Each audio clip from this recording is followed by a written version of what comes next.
As Devin enjoyed his eggs and bacon, he watched his server, whose name tag identified her as Amelia. Standing at 6'2" himself, she was much shorter than him, but had a big presence about her.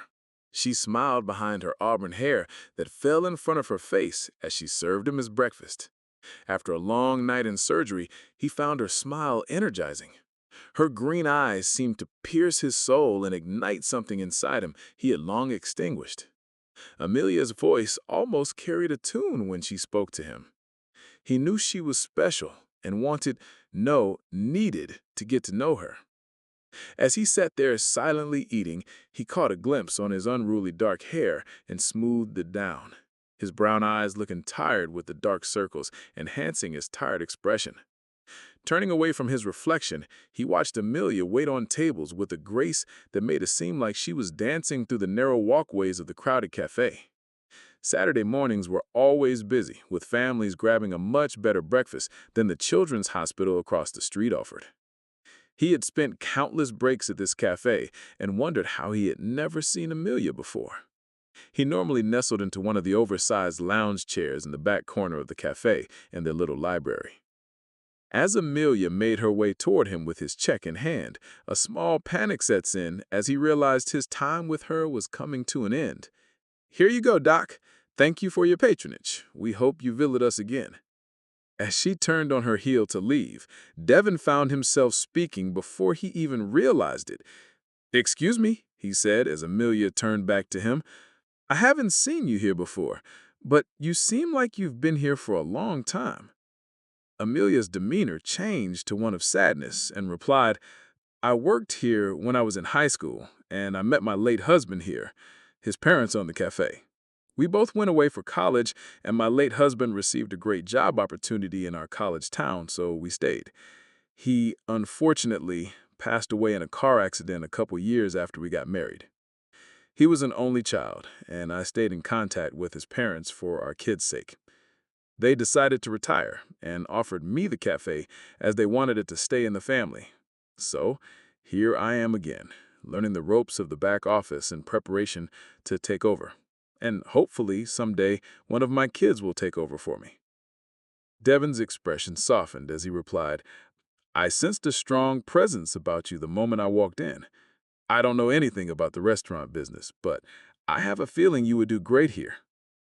With a smile, Amelia said, "Thank you. I would love to talk more, but I think Table 8's pancakes are probably up." But before she could turn away, Devin exclaimed with a hint of urgency, "Amelia, I don't want to be presumptive, especially given what you've been through, but I would love to take you to dinner and get to know you better. Would you be open to a friendly dinner?" Without hesitation, Amelia replied with a simple yes that was accompanied by a smile that radiated warmth, and it seemed as if her eyes sparked. She reached for her order pad and wrote down her phone number before handing it to Devin.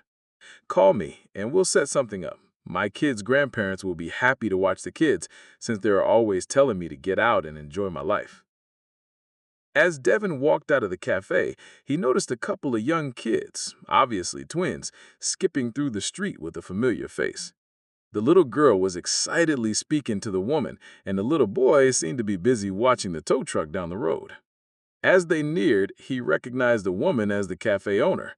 Knowing that those kids were likely Amelia's kids, he smiled with a polite hello.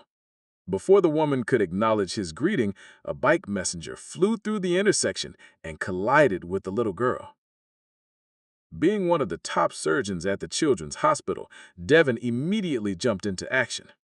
Drawing a small crowd of onlookers, Amelia stepped out into the street and ran straight for the little girl with a look of panic and concern. She approached yelling, "Sophia! Oh no, Sophia!"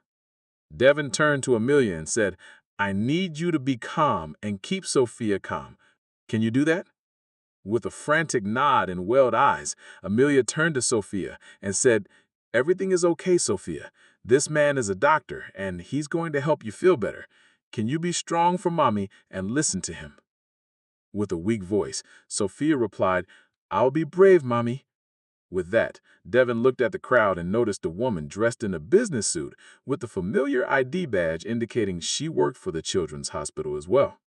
Devin pointed to her and said, "Go get a seat collar and backboard. We need to stabilize her to get her across the street." After what felt like eternity, Devin heard the familiar sounds of the medical team pushing a gurney. He immediately placed the seat collar on Sophia and helped the staff gently place her onto the backboard and then onto the gurney. He rushed off, providing the information to the emergency staff. As they entered the emergency entrance, it was then that he realized that Amelia was holding his hand, almost jogging to keep up with Devin's long strides. The emergency room staff held them at the door and advised them to wait. The doctor, addressing Devin directly, "Are you family or close friends with the girl?" Devin responded with, "No, I was just a witness of the incident, but her mother is right here." The doctor replied, "Okay, Dr. Watkins, we'll let you know if we need a consultation." With that, Devin was left to wait with Amelia, her son, and mother-in-law.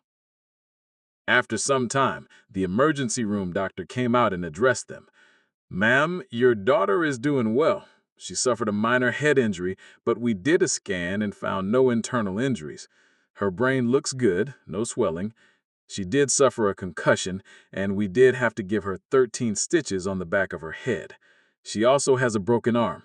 It was a clean break, so it should heal nicely. We're keeping her under observation for the next 48 hours. She's getting her cast on now and would like to see you and Dr. Watkins so you know she is being brave." Amelia grabbed Devin's arm as he escorted her to Sophia's room. Even given the situation, Devin could not help but feel the butterflies rise in his stomach when Amelia touched him. As they entered the room, Sophia exclaimed to the nurse, "It's my mommy and my new daddy." Devin felt the color drain from his face and stole a quick glance at Amelia. She didn't seem to notice the comment as she let go of Devin and moved to her daughter's side. Amelia asked Sophia how she was doing, and Sophia replied in a chipper voice, "I'm okay, but I'm also happy." Confused by that statement, she asked her why she was happy. Without skipping a beat, Sophia replied with, "My new daddy made me feel better because I was brave." Shocked by that statement, she asked her, "Who is your new daddy?" Sophia explained, "When I was in the scary camera, I heard someone say that he was my daddy, and he missed me so much, but that the doctor who helped me on the street is going to be my new daddy. He said that he will always love me and that Mommy, Mikey, and me are going to have a wonderful life with my new daddy." Amelia looked back at Devin with disbelief and was met with almost a mirror image on Devin's face. Devin responded with, "I didn't know why I decided to go to the cafe this morning despite wanting nothing more than to go home to bed. I guess this is the universe's way of pushing us together, and if you're okay with it, I would like to change our dinner plans from 2 to 4. Amelia laughed and replied, "I never thought I would meet someone who was kind, generous, and accepted my kids as a package deal. I'm truly blessed you walked into my cafe this morning." A year later, Sophia was dressed in a beautiful lavender dress, holding a basket of white rose petals as she skipped down the aisle alongside her brother Mikey. Mikey was wearing a little tux and holding a little pillow with rings neatly tied on with a lavender silk ribbon. When they reached the end of the aisle, they both gave Devin a hug and then took their seats next to him. As the wedding march starts to play, all eyes fell upon Amelia with her former father-in-law as they both were teary-eyed as they make their way down the aisle.